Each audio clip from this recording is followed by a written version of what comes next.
Olá! Ora, cá estou eu, mais uma vez, para vos falar sobre a vida e a obra de um grande autor da literatura mundial.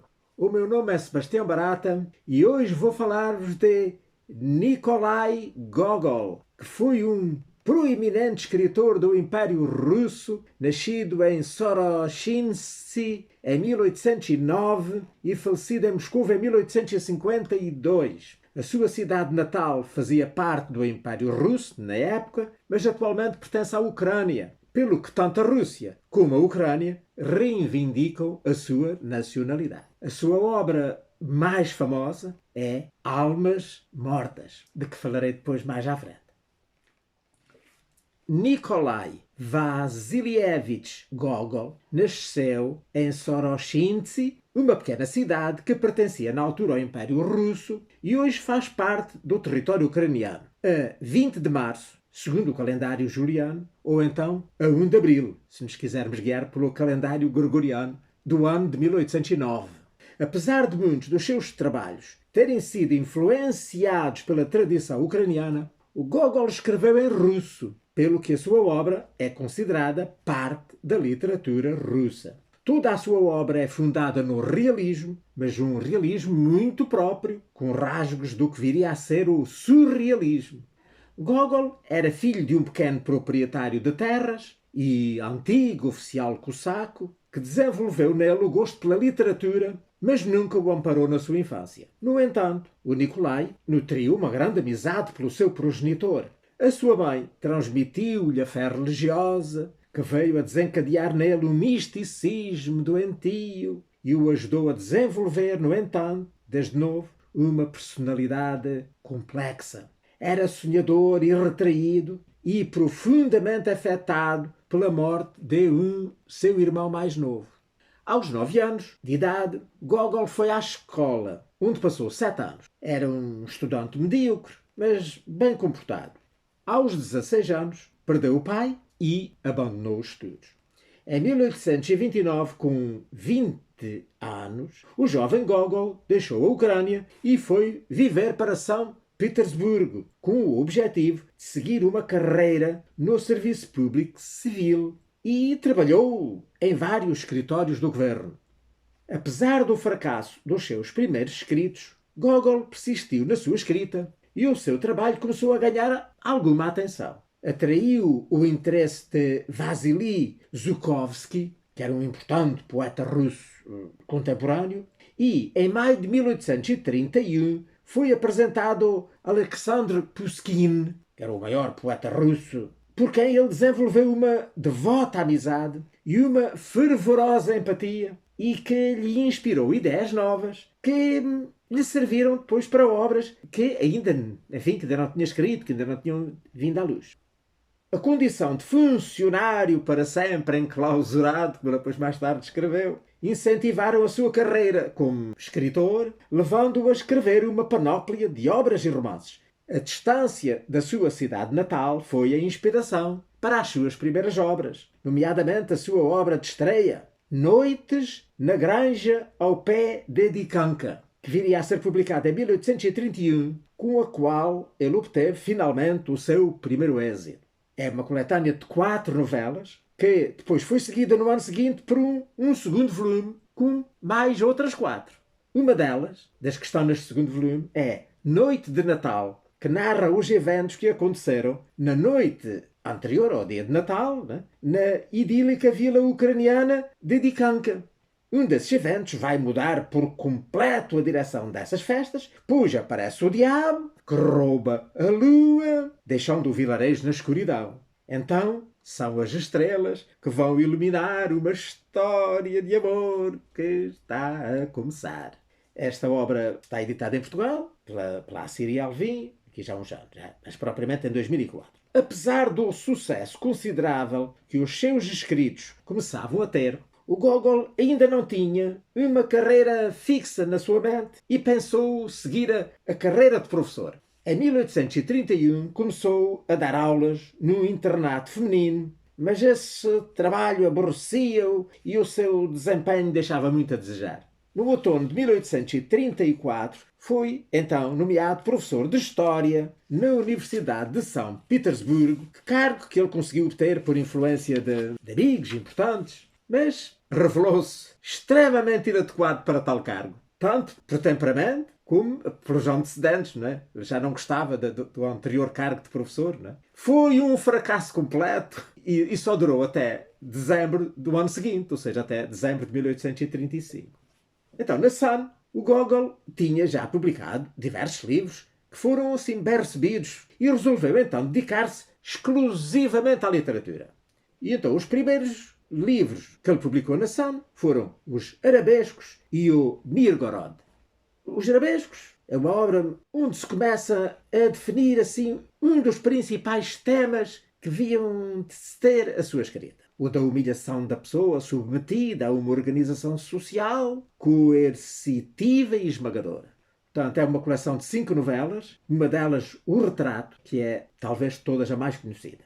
Já o Mirgorod, que é a continuação da sua primeira obra, compõe-se de 4 histórias, das quais a mais famosa é Taras Bulba, portanto uma primeira versão, porque ela depois mais tarde viria a reformular e a acrescentar. Portanto, a primeira versão do Taras Bulba, que é uma narrativa inspirada nas tradições cossacas, em que o Gogol conta a luta dos seus contemporâneos contra os polacos. As restantes histórias dessa coletânea do Mirgorod estão editadas em Portugal, neste livrinho que eu tenho aqui, que foi editado naquela coleção de livros de bolso da Europa América, há muitos anos, e que se chama, portanto, A Cidade do Sossego.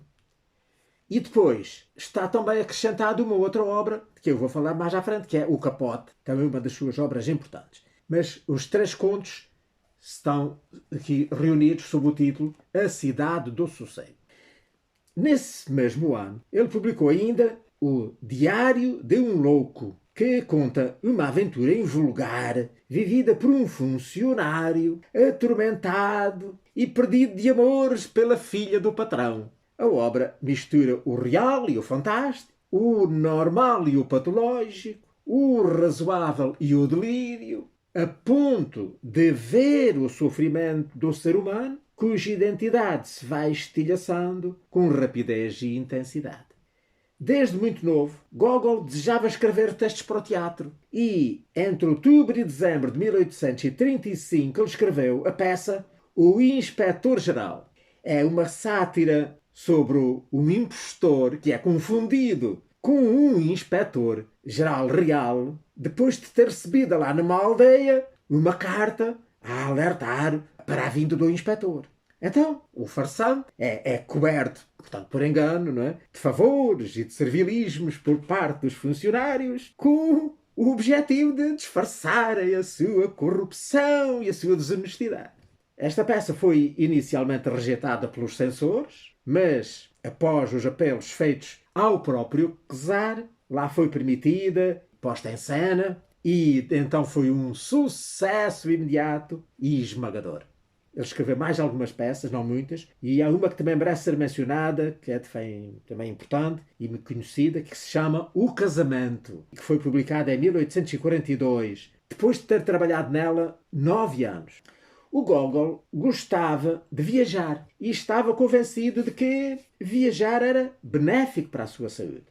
Por isso, na sequência da celeuma levantada lá por essa peça, pelo inspetor-geral, ele decidiu abandonar a Rússia e durante os últimos 16 anos da sua vida, ele passou mais tempo no estrangeiro do que lá, dentro do país. Iniciou uma viagem pela Europa, indo para a Alemanha, depois para a França, e acabou por se instalar depois em Roma, que era uma cidade de que ele de facto gostava muito, e lá ficou a residir. No verão de 1836, passou por Viena, onde parou durante uns tempos, por razões de saúde, e lá experimentou uma grande efusão criativa. Trabalhou em Almas Mortas, reviu Taras Bulba e começou a escrever O Capote. Também experimentou uma visão religiosa que foi de esmagadora importância para ele e que influenciou a sua visão posterior da arte e do seu dever religioso, como também certamente vou conseguir poder falar mais à frente. Em 1837, ele ficou profundamente abalado ao ter conhecimento da morte do seu amigo, o Pushkin, vítima assim de um duelo desnecessário, não é? Um duelo estúpido. E então disse: agora tenho a obrigação de concluir a obra cuja ideia foi do meu amigo. Ora, ele estava-se a referir ao Almas Mortas, que ele já tinha começado, não é? A escrever lá em Viena, como eu disse. E que é, de facto, considerada a sua obra-prima. Então ele completou a primeira parte e tentou publicá-la lá em Moscou no ano de 1841. Mas foi proibida a publicação lá pelo Comitê Moscovita de Censura. E então, mais uma vez, só após a intervenção dos amigos do autor, é que o livro lá foi autorizado e lá foi publicado em 1842. Ora bem, Almas Mortas é uma descrição em detalhe das condições de vida na Rússia rural. Um quadro desalentador da situação dos camponeses na Rússia profunda. Sendo uma sátira às vezes impiedosa, o romance mostra-nos o profundo e natural amor de Gogol pelo seu país. De uma forma sarcástica, o Gogol mistura o cómico, o absurdo e o trágico, revelando-se aqui o pessimismo que era uma característica da sua personalidade, o próprio escritor. O Gogol planeava que a obra viesse a ter 3 partes. Ele inspirou-se na Divina Comédia, não é, do Dante, que também tinha 3 partes, não é? Mas a coisa foi frustrante para ele, porque só conseguiu acabar a primeira, comparando com a Divina Comédia, a parte do inferno. Depois ainda escreveu praticamente quase toda a segunda parte, digamos, com o purgatório, mas depois devemos de ver como desapareceu e nem sequer chegou a começar a terceira, não é? O Paraíso. Eu tenho esse livro aqui e andei a lê-lo esta semana, Almas Mortas, que é de facto uma obra, apesar de ter ficado altissimamente incompleta, é um prodígio, é justamente considerada uma das obras-primas da literatura russa e talvez mesmo mundial. Ora bem, ele nesta primeira parte começa a contar a história do herói, personagem principal, que era um tal de Chichikov. Enfim, ele tinha sido um bocado à imitação da história do próprio autor, funcionário público, tinha depois sido funcionário das alfândegas, tinha tido várias profissões e com isso tudo ele aprendeu a desenrascar-se. E então, o que é que ele pensou? Por causa de uma conversa a que ele assistiu lá numa repartição onde ele trabalhou, ele resolveu ir deslocar-se lá para o interior profundo, rural, tentar um negócio que o iria, segundo a sua opinião, enriquecer enormemente. Que negócio era esse? Comprar almas mortas. Ora bem, o que é isto de almas mortas e almas vivas? Portanto, naquele tempo, não é? Havia os ricos, que eram os detentores das terras, os proprietários, que tinham ao seu serviço uma quantidade de trabalhadores que eram assim meio empregados, meio independentes, porque trabalhavam nas terras do senhor e também depois trabalhavam nas suas próprias terras, que o senhor lhes tinha cedido. Cedia-lhes umas corelas que eles tratavam também para si próprios. Mas, primeiro que tudo, tinham que tratar das terras do senhor. E então eles diziam que eram as suas almas. E então depois lá os senhores nas conversas nas pessoas diziam: então tu quantas almas tens? Eu tenho 300 almas. Eu tenho 200, eu tenho 100, eu tenho 1000. Quer dizer, conforme o tamanho da sua propriedade e a quantidade de trabalhadores que tinham-se por sua conta, de camponeses, de servos da gleba à maneira medieval. Né?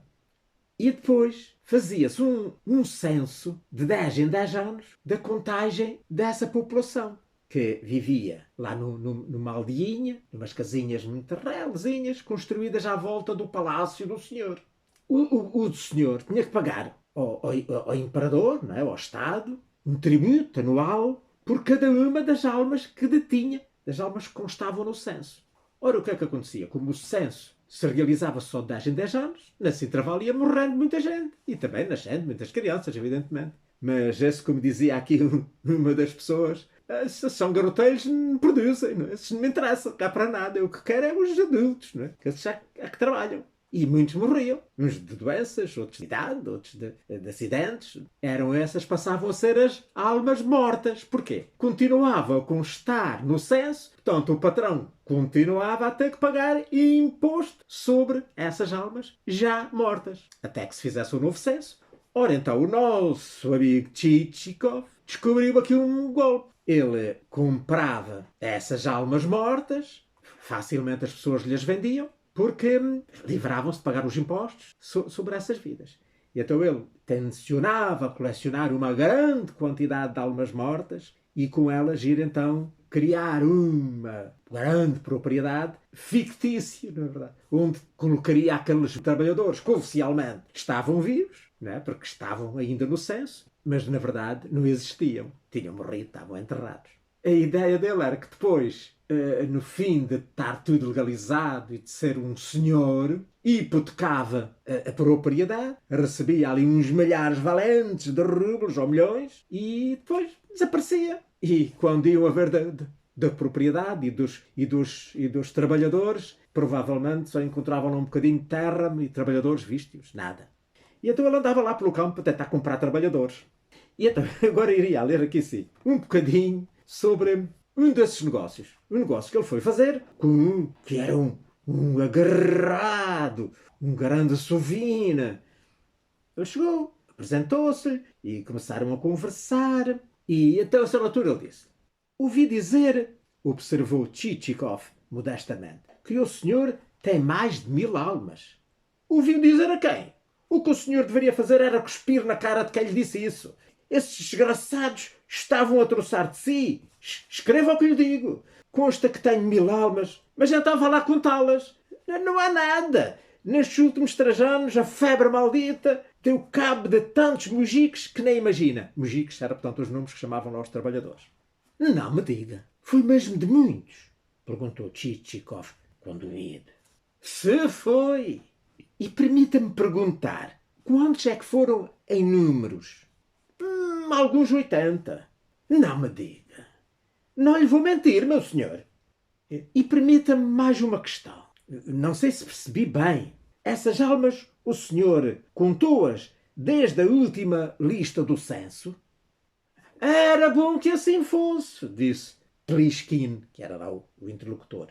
Quem me dera. Desde essa altura já deve ter aí umas 120. Jura? 120 almas? Perguntou Chichikov, que até abriu a boca de espanto.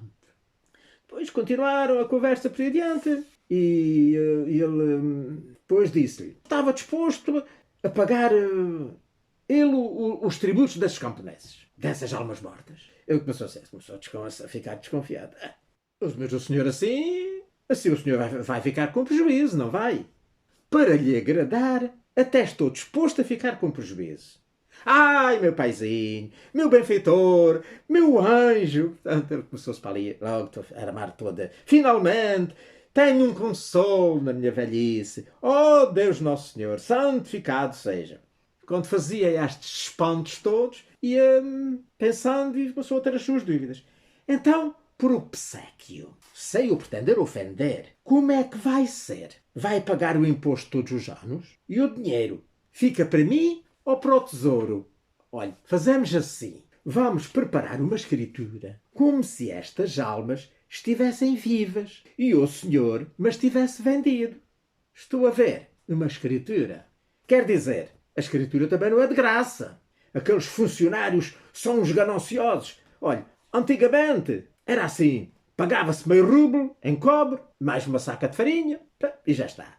E agora tem de se mandar uma carroça carregada de cereais e acrescentar-se ainda mais uma vermelhinha de 10 rublos. Que ganância! Não percebo como é que os padres deixam passar isto. Podiam fazer um sermão, pelo menos. É que, digo o que disserem, ninguém vai contra a palavra de Deus.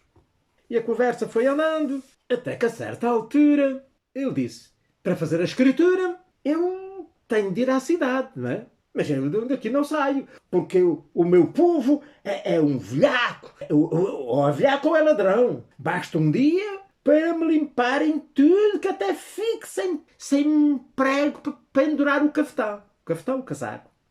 Então, e o senhor não tem lá nenhuma pessoa amiga na cidade? Ah, amigos tenho.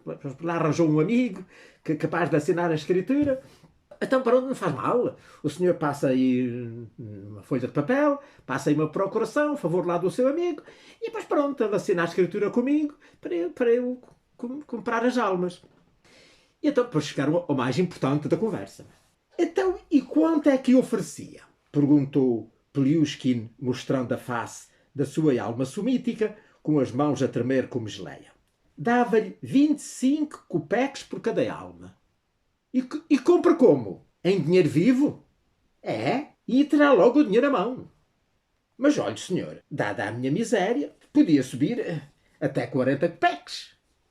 Mas, estimadíssimo senhor, disse Chichikov, até lhe dava 500 rublos e não 40 copeques. Pagava, com muito prazer, porque vejo que o senhor é um homem decente e bondoso e que sofreu muito por causa da sua bondade. Ah, pois sou. É a mais pura das verdades, disse Pliushkin cabisbaixo e triste. Nem imagina o que passo à conta da maldição deste grande, maldito coração que tenho. Pois, eu vi logo como o senhor é. Estava a dizer que até lhe dava 500 rublos por cada alma, mas não tenho meios para tanto. De qualquer maneira, estou disposto a dar-lhe mais 5 copeques. Pronto, isso sim. Cada alma fica por 30 copeques. Bem, o senhor é que manda. Mas se fossem mais 2 copeques? 2 copeques? Já é outra conversa. Tem quantas almas, então? Estava a falar de 70, não foi? Não! No total são 78. Ah, 78. 78 vezes 30 copeques cada uma. E o nosso herói demorou apenas um segundo. As contas já eram o forte dele. E disse imediatamente. São 24 rublos e 96 copeques. Pediu a Pliushkin para lhe passar um recibo e entregou o dinheiro, que o dono da casa aceitou estendendo as 2 mãos e que levou a si mesmo para a escrivaninha, como se tratasse de um líquido precioso que tivesse medo de entornar pelo caminho. Ao chegar à escrivaninha, conferiu mais uma vez as notas uma a uma e guardou-as religiosamente numa gaveta, onde aquilo ficaria sepultado até ao dia em que o padre Carpo e o padre Policarpo, 2 sacerdotes da aldeia, o enterrassem para a alegria inenarrável do genro e da filha, e se calhar até do capitão, que se fazia passar também por membro da família. Era um vizinho que lá tinha. E então o senhor já se vai embora? Disse Pliushkin ao captar um ligeiro movimento de Chichikov para tentar tirar um lenço do bolso. Esta pergunta lembrou-lhe que, de facto, fica a continuar ali era pura perda de tempo. Realmente, tem razão, está na hora, disse e pôs no chapéu. E o chazinho? É que ele tinha-lhe prometido dar-lhe um chá. O chazinho fica para outra altura. Mas que maçada! Já mandei aquecer o samovar. Olha, mas na verdade eu também não sou o grande amigo de chá. É uma bebida cara. E por outro lado, o preço do açúcar. O preço do açúcar se viu que é uma vergonha. Depois gritou para lá para a criada: olha, já não é preciso o samovar, o senhor vai-se já embora. E assim acabou esta conversa. Ora, como vê, portanto, é aqui uma crítica feroz, mas sempre alegre, sempre uma piada, sempre uma ironia muito perfeita e muito bem metida para esta sociedade de funcionários corruptos, de ricos maltrapilhos, ou outros que se abotoam e que maltratam os empregados, de empregados também que procuram trabalhar o menos possível, etc. Ora, vamos ir então agora continuar, depois de ter falado então do livro, fica já esta parte tratada. Ainda no ano de 1842, onde estávamos a falar, ele publicou então O Capote, né? A tal que tinha começado a escrever ainda lá em Viena. Obra que exerceu grande influência na literatura russa. É um pequenino romance que conta a história de Akaki Akakievich Bashmakin, que era um modesto funcionário que se submete a toda a espécie de privações para poder comprar um bom capote para o inverno. Quando consegue, é-lhe roubado. E então vê-se tomado por uma melancolia que envolve toda a sua condição. Adoece e morre, mas depois ressurge como fantasma para cobrar a injustiça de que foi vítima. De facto, Pronto, como já disse, está aqui neste livrinho, não é? Lá cá no final. Pronto, a literatura dele é sempre assim, esta ironia. Conta esta história, como já disse, daquele funcionário, era assim um funcionário inferior, estava num trabalho muito mal pago, e que então ele para conseguir realmente ter um capote forte, capaz de suportar o frio do inverno, mas mal o acabou de comprar, pamba, roubar-lhe. E ele, claro, ficou tão chateado que acabou por morrer e tal. E então depois veio lá, feito fantasma, e começou a assombrar aquela gente toda lá da terra. Cada vez que via um bom capote vestido, aparecia-lhe, tentava roubar-lhe o capote e começou a andar toda a gente lá da terra, tudo cheio de medo do fantasma, parece um fantasma, costuma aparecer lá em cima da ponte. Até que um dia ele veio-se encontrar então lá com um senhor, um chefe muito importante lá do escritório onde ele trabalhou e que era pronto uma alta personagem, com um capote maravilhoso vestido. Ah! É aquele que era o meu capote, de certeza. E veio o capote e o outro ficou todo atrasado e cheio de medo. Meteu-se na caleche, disse lá ao cocheiro: rápido para casa, vamos já para casa. E, cheio de medo, para casa, chegou a casa, meteu-se na cama, não falou a ninguém. No outro dia nunca mais falou a ninguém, nunca mais falou no assunto. Estou completamente envergonhado. Portanto, essa é uma história também.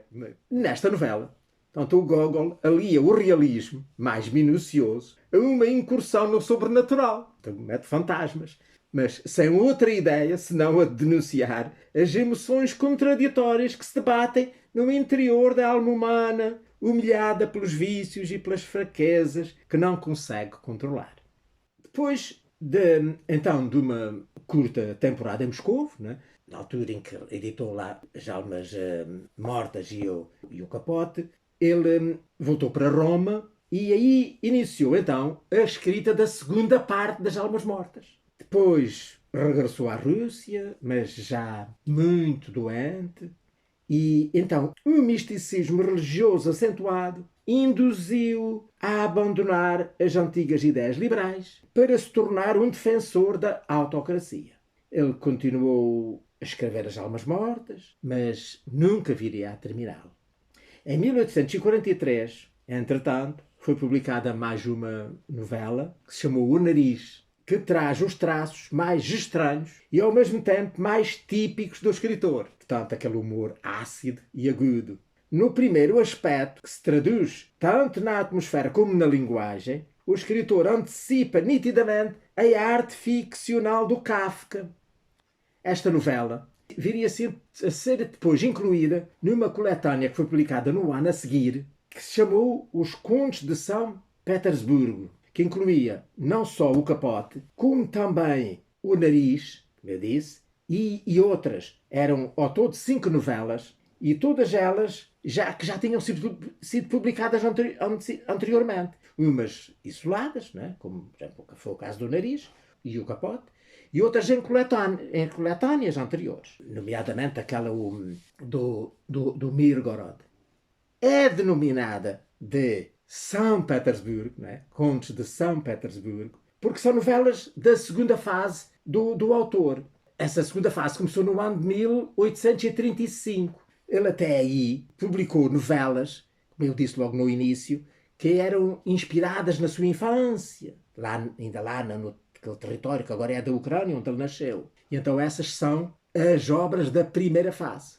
E estas são então, todas elas, obras da segunda fase, por isso já são os contos de São Petersburgo.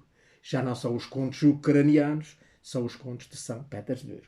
Portanto, esta coletânea dos contos de São Petersburgo também está editada em Portugal, aliás, como a maioria, a quase totalidade das obras de ficção do Gogol estão editadas em Portugal. Nos últimos anos da sua vida, o Nicolau Gogol selecionou os textos incluídos em Fragmentos escolhidos da correspondência com os amigos, que saiu no ano de 1847, e aí ele então mostrou a sua reconciliação com o czarismo e com a religião ortodoxa.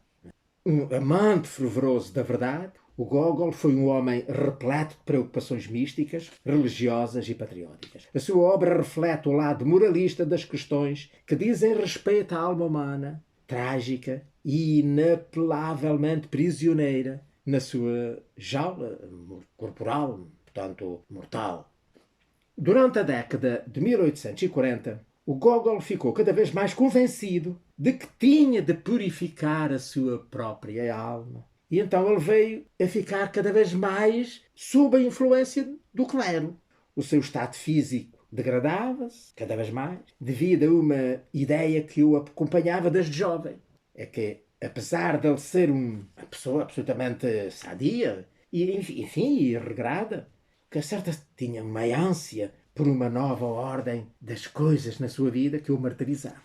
E na primavera de 1848, então no meio de uma grave crise espiritual, ele resolveu fazer uma peregrinação a Jerusalém, à Terra Santa. E depois dessa viagem, a sua saúde mental continuou a agravar-se e ainda mais devido à sua hipocondria e isso nada ajudava a sua saúde, né? Também física. E durante os últimos 9 anos de vida, a sua saúde deteriorou-se irremediavelmente. E ele sofreu uma depressão severa. E então, o padre Mateo Konstantinovski, que era uma personalidade forte e intolerante, ganhou uma considerável influência sobre a mente do Gogol e convenceu então a jejuar severamente para purificar a sua alma, para pedir perdão dos seus pecados. Isso não foi nada bom para a sua saúde, já demasiado enfraquecida. Cada vez mais místico, cada vez mais obcecado com a salvação da alma. E à beira da loucura, ele queimou na lareira do quarto, no início de fevereiro de 1852, assim num momento de delírio, todos os manuscritos inéditos que tinha, incluindo praticamente toda a segunda parte das Almas Mortas. Mas, felizmente, ainda se salvaram uns bocadinhos de umas versões anteriores, não é? De uns rascunhos que depois encontraram e que estão aqui no livro, no fim, depois publicadas no final, numa segunda parte, e que realmente se verifica que saltam bocados, faltam folhas, às vezes faltam capítulos inteiros, mas pronto, mas dá-se para perceber onde é que ele queria, para onde é que ele caminhava, onde é que ele queria chegar. Foi pena ele não ter acabado não só esta segunda parte, como não ter escrito depois a terceira, que então seria de facto uma obra espetacular. Mas nem por isso deixa de ser uma das maravilhas da literatura europeia e russa especialmente. Então o Nicolau Gogol faleceu em Moscou, da Rússia, no dia 21 de fevereiro, ou então no dia 4 de março, se preferirmos usar o calendário gregoriano, do ano de 1852. Foram-lhe concedidas cerimónias e reconhecimentos únicos. O seu corpo, embalsamado, esteve insepulto durante vários dias e foi carregado aos ombros pelos estudantes que lhe ofereceram homenagens acaloradas em memória deste grande escritor. Foi enterrado no cemitério novo Novodevichy, em Moscou. A sua obra fez de Nikolai Gogol o maior escritor russo da primeira metade do século XIX e o verdadeiro introdutor do realismo na literatura russa e o precursor genial de todos os grandes escritores russos que se lhe seguiram. Como disse o Dostoiévski, todos nós saímos do capote de Gogol. Portanto, toda a literatura russa, que já devia muito a Pushkin, colheu em Gogol os maiores ensinamentos. E pronto, olha, por aqui me fico. Espero que tenham gostado de me ouvir hoje falar sobre o Nicolau Gogol em português, ou Nikolai Gogol em russo. Espero ter vida e saúde e que Deus me permita, para a semana, estar cá de novo para vos falar sobre a vida e a obra de outro grande autor da literatura mundial. Ora, passem muito bem!